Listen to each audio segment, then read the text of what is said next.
Today I am visiting a campground that I just happened upon while leaving a actual state forest campground that I knew about.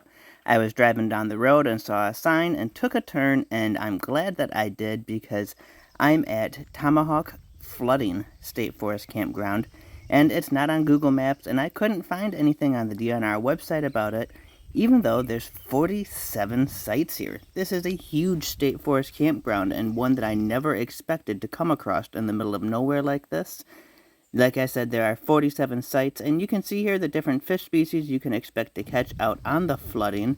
What's interesting is I have a sign here that says I can go this direction for sites 25 through 47, and I have no idea where sites 1 through 24 are. So I'm just going to start walking around the campground here and give you a view of the different sites. It's really neat that this campground is outlined by large boulders. I imagine they're natural and from this area, because typically you don't see this unless the rocks are from right where you're standing. This campground is a little bit more open and exposed to the sun and the weather. You don't have a whole lot of trees, and I imagine that's probably because it feels like we're walking on a giant slab of gravel. Probably because of the soil structure, it's hard for trees to really root in and take a good hold. In fact, I think it's super impressive that the DNR was able to even get grass to grow here. It's just so dry. Tomahawk flooding appears to be part of a flooding area that comes out of Little Tomahawk Lake. It appears a small stream runs south from the lake to help back the water up in this area. The max depth of the flooding is about 30 feet deep, so the flooding area is plenty deep enough to put a fishing boat on and enjoy a good day out on the water bass fishing.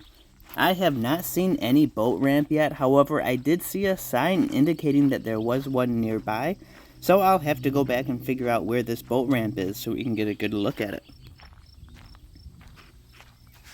You can see there's several different hiking trails and paths to use to get down to the water, and a little bit of a sandy beach down there so that you can do some swimming if so desired. It's actually really, really hot today, so jumping in that water sounded great, but it's getting long towards evening, and I'm not going to do that and drive back wet.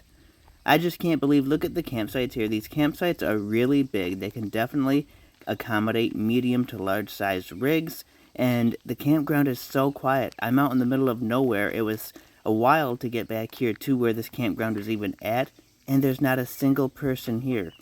Like I said, there's supposedly 47 sites here. I've not seen all 47. I've only seen like 25 through 47, but there's not a single person at this campground. It's just incredible. The door to the outhouse is open. I don't like that it's open and that there's no way to latch it shut behind you, but there's no critters inside. I'm going to keep it as shut as I can, keep the raccoons out. And as I left that campground, I actually found the road sign that indicated where the other part of the campground was. It's sites 1 through 24, and this is also where the boat ramp is at. That's how I discovered this. It's a little bit drive away. I would have thought these would be two separate campgrounds, but they are not.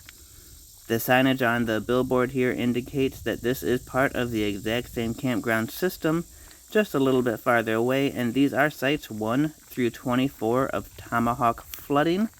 So this is really insane that this is actually such a big campground, and it's not even on Google Maps, and again, there's nobody here. I wanted so bad to stay the night, but I had other plans to head south. This is just a beautiful part of the campground. This would have been my pick to stay at, surrounded by all these red pines.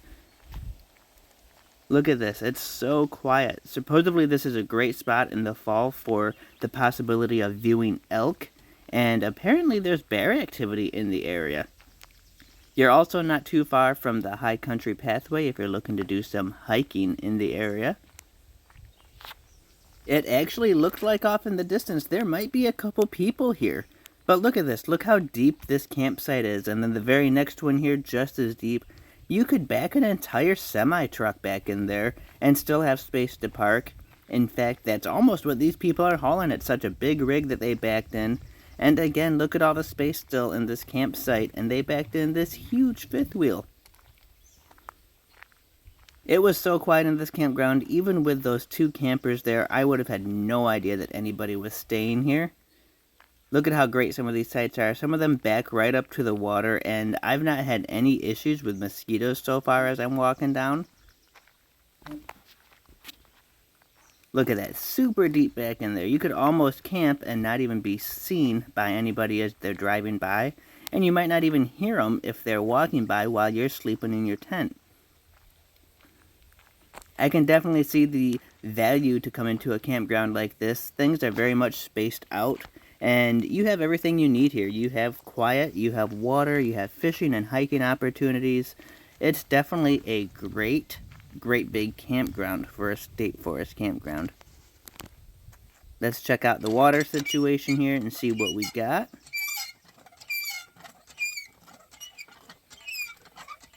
Took it a minute, but that hand pump definitely does produce some good clean looking water. I wouldn't have expected it to take long since we're not too far above water level here. I would be a little leery at the right time of the year that some of these sites along the edge of the lake or flooding area might get a little bit swampy and might get a little bit buggy, but right now I'm not having any issues with that. Here is campsite number 24. This is the last one on the loop down here since I found 1 through 24. Again, it's just a huge campsite.